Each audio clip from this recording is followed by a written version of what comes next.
Welcome friends. आज की video में हम देखेंगे एसएससी जीडी का जो एग्ज़ाम चल रहा है 2026 में एग्ज़ाम पैटर्न के आधार पर अभी तक जितने क्वेश्चन पूछे गए हैं उसको देखते हुए मैंने ये सेट तैयार किया है। यह सेट आपके एग्ज़ाम के लिए काफ़ी महत्वपूर्ण है, इसलिए जितना हो सके इस वीडियो को अपने दोस्तों में भी शेयर करें। तो चलिए मैं इस वीडियो को शुरू करता हूँ। आज का हमारा पहला प्रश्न है, वायुमंडल की सबसे निचली परत को क्या कहते हैं। दोस्तों यह वेरी इंपॉर्टेंट क्वेश्चन है और यह 100% आपके एग्जाम में पूछा जाएगा। वायुमंडल की निचली परत को क्या कहते हैं? तो दोस्तों इसे कहा जाता है क्षोभ मंडल।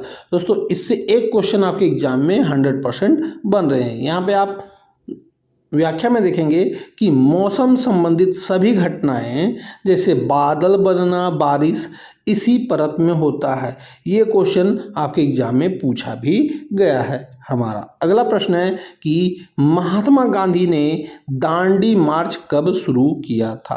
तो दोस्तों गांधी जी से रिलेटेड आपके एग्जाम में एक क्वेश्चन बनेंगे ही बनेंगे, इसलिए इससे रिलेटेड जितने भी फैक्ट हैं आपको याद रखना है गांधी जी के रिलेटेड। तो दोस्तों यह हुआ था 12 मार्च 1930 को गांधी जी ने दांडी मार्च शुरू किया था। दोस्तों यदि आपको वीडियो अच्छा लगे तो इस वीडियो को लाइक और अपने दोस्तों में इस वीडियो को शेयर जरूर करें और साथ ही साथ हमारे चैनल को सब्सक्राइब भी कर लें ताकि आगे आने वाले वीडियो का नोटिफिकेशन आपको मिल सके। यहाँ पे व्याख्या में आप देखेंगे यह साबरमती आश्रम से शुरू होकर दांडी तक चला था जहां गांधी जी ने नमक कानून तोड़ा था। दोस्तों ये भी क्वेश्चन आपके एग्जाम में पूछा जा चुका है। हमारा अगला प्रश्न है कि मानव शरीर की सबसे बड़ी हड्डी कौन सी है। तो दोस्तों मानव शरीर की सबसे बड़ी हड्डी जो है यह फीमर है, ये आपको याद रखना है।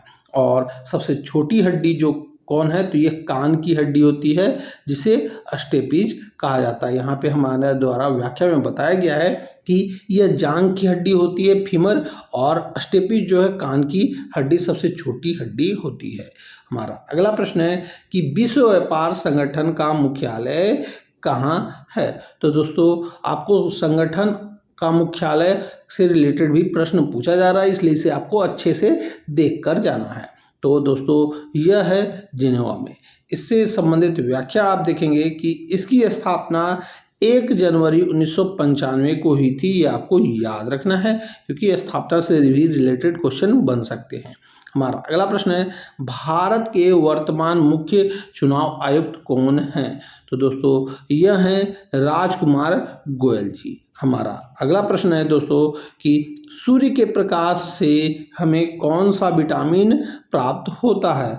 तो दोस्तों सूर्य के प्रकाश से हमें विटामिन डी प्राप्त होता है जो कि हमारे हड्डियों के लिए काफ़ी महत्वपूर्ण होता है। यहाँ पे आप व्याख्या में देखेंगे हमारी त्वचा सूर्य के परावैंगनिक किरणों की मदद से शरीर के भीतर विटामिन डी का निर्माण करती है। हमारा अगला प्रश्न है कि सार्क का मुख्यालय कहाँ स्थित है। तो दोस्तों इसका मुख्यालय जो है स्थित है काठमांडू में। इस प्रश्न का आप व्याख्या देखेंगे कि सार्क की स्थापना जो हुई थी यह हुई थी 1985 में ढाका में, लेकिन इसका सचिवालय काठमांडू है। ये आपको याद रखना है और यह क्वेश्चन भी आपके एग्जाम में पूछा जा चुका है। हमारा अगला प्रश्न है, रक्तचाप मापने वाले यंत्र को क्या कहते हैं। तो यहाँ रक्तचाप मापने वाले यंत्र को कहा जाता है दोस्तों, तो यह कहा जाता है स्फिग्मोमैनोमीटर। इस प्रश्न का आप व्याख्या देखेंगे कि एक सामान्य मनुष्य का रक्तचाप जो होता है यह 120/80 mmHg होता है। दोस्तों ये आपको याद रखना है, ये क्वेश्चन भी आपके एग्जाम के लिए काफ़ी महत्वपूर्ण है और पूछा जा सकता है। हमारा अगला प्रश्न है, ग्रेन ट्रक रोड यानी जीटी रोड का निर्माण किसने करवाया था। तो दोस्तों ये शेरशाह सूरी के द्वारा करवाया गया था और ये एग्जाम के लिए काफ़ी महत्वपूर्ण है, 100% पूछा भी जाएगा। इसे सड़क आजम भी कहा जाता है। यह मूल रूप से बांग्लादेश के सोनार गांव से अफगानिस्तान के काबुल तक फैली हुई है, यह आपको याद रखना है। हमारा अगला प्रश्न है कि भारत का सबसे बड़ा बौद्ध मठ तमांग मठ किस राज्य में स्थित है? दोस्तों ये वेरी वेरी इंपॉर्टेंट क्वेश्चन है और ये 100% आपके एग्जाम में पूछा जाएगा। तो तमांग मठ जो है दोस्तों यह स्थित है अरुणाचल प्रदेश में। इस प्रश्न का आप व्याख्या देखेंगे कि तमांग मठ भारत का सबसे बड़ा और लहसा यानी तिब्बत के पोटाल पैलेस के बाद दुनिया का दूसरा सबसे बड़ा बौद्ध मठ है। यह अरुणाचल प्रदेश के तवांग जिले में स्थित है और इसे गादेन नमग्याल लहासे के नाम से भी जाना जाता है। ये आपको नाम भी याद रखना है, हो सकता है आपके एग्जाम में स्टैटिक क्वेश्चन के रूप में यह पूछा जा सकता है। हमारा अगला प्रश्न है, शुद्ध सोना जो 24 कैरेट का होता है आभूषण बनाने के लिए उपयुक्त क्यों नहीं है?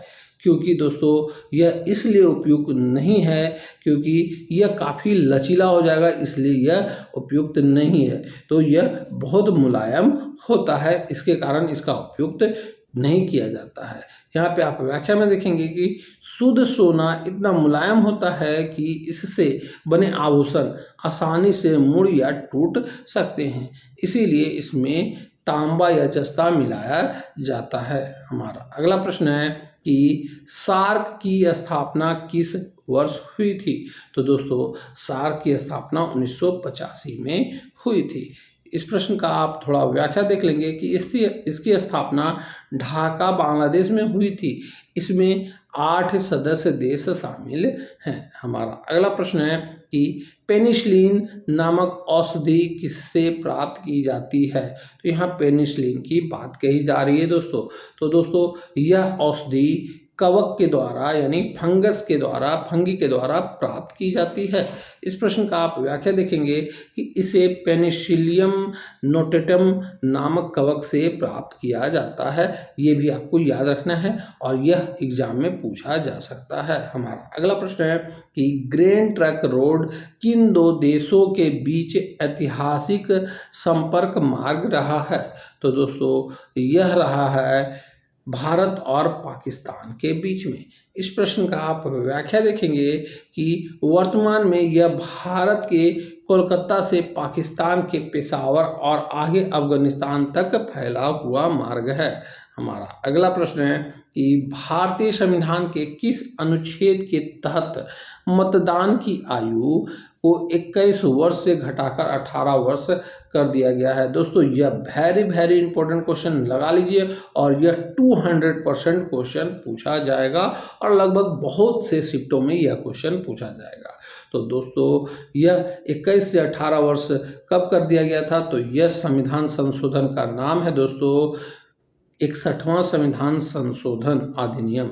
इस प्रश्न का आप थोड़ा सा व्याख्या देख लेंगे कि 1989 में 61वां संविधान संशोधन के माध्यम से लोकसभा और राज्यसभा में विधानसभाओं के मतदान की न्यूनतम आयु 21 वर्ष से घटाकर 18 वर्ष कर दी गई थी। उस समय राजीव गांधी देश के प्रधानमंत्री थे। यह बदलाव संविधान के अनुच्छेद 326 में संशोधन करके किया गया था। दोस्तों इस व्याख्या में बहुत से इम्पोर्टेंट बात हैं, इसलिए इसे आपको 100% याद कर लेना है क्योंकि इससे एक क्वेश्चन आपके एग्जाम में बन जाएंगे। हमारा अगला प्रश्न है कि वायुमंडल की आर्द्रता किससे मापी जाती है? तो दोस्तों यह मापी जाती है हाइग्रोमीटर से। इस प्रश्न का आप व्याख्या देखेंगे कि हाइग्रोमीटर जो है हाइड्रोमीटर से द्रवों का अपेक्षित घनत्व मापा जाता है और हाइग्रोमीटर से आपको वायु की आर्द्रता मापी जाती है। हमारा अगला प्रश्न है महात्मा गांधी ने चंपारण सत्याग्रह कब शुरू किया गया? तो दोस्तों महात्मा गांधी के द्वारा चंपारण सत्याग्रह 1917 में शुरू किया गया था और दोस्तों यह भारत में उनके द्वारा चलाया गया पहला सत्याग्रह था। ये आपको याद रखना है। यहाँ पे आप व्याख्या में देखेंगे यह महात्मा गांधी का भारत में पहला सफल सत्याग्रह था जो नील की खेती करने वाले किसानों के समर्थन में था। दोस्तों आप हमें इस क्वेश्चन पे एक क्वेश्चन कमेंट करके बताएंगे कि इन्हें ये आंदोलन की नेतृत्व करने के लिए किन्होंने आमंत्रित किया था, ये आप हमें कमेंट करके बताएंगे। हमारा अगला प्रश्न है कि मानव शरीर का सामान्य तापमान कितना होता है। तो दोस्तों यह होता है 37 डिग्री सेंटीग्रेड या 98.4 डिग्री फ़ारेनहाइट होता है। ये आप नोट कर लेंगे और काफ़ी बार यह क्वेश्चन एग्जाम में पूछा जाता है। थर्मामीटर में पारा का उपयोग तापमान मापने के लिए किया जाता है। हमारा अगला प्रश्न है कि यूनेस्को का मुख्यालय कहाँ स्थित है। तो दोस्तों यूनेस्को का मुख्यालय जो स्थित है यह स्थित है पेरिस में। हमारा अगला प्रश्न है दोस्तों, उससे पहले इस प्रश्न का थोड़ा सा डिटेल देख लेंगे, व्याख्या देख लेंगे। यूनेस्को शिक्षा, विज्ञान और संस्कृति के माध्यम से विश्व शांति को बढ़ावा देता है। हमारा अगला प्रश्न है कि भारत में वर्तमान महान्यायवादी कौन हैं। तो दोस्तों यह हैं आर वेंकट रमनी। तो दोस्तों यहीं पे हमारा इस सेट का 20 क्वेश्चन पूरा होता है, जो कि आपके एग्जाम के पैटर्न पर आधारित था और इससे आपके एग्जाम में 1 से 2 मार्क्स जरूर पूछे जाएंगे। इसलिए जितना हो सके इस वीडियो को अपने दोस्तों में शेयर करें और हमारे चैनल को सब्सक्राइब करके जुड़ जाएं, ताकि आपको आगे आने वाले वीडियो का नोटिफिकेशन मिल सके। तो दोस्तों हम यहीं पे इस वीडियो को समाप्त करते हैं। अब मिलेंगे हम आपसे अगली वीडियो में, तब तक के लिए जय हिंद, वंदे मातरम।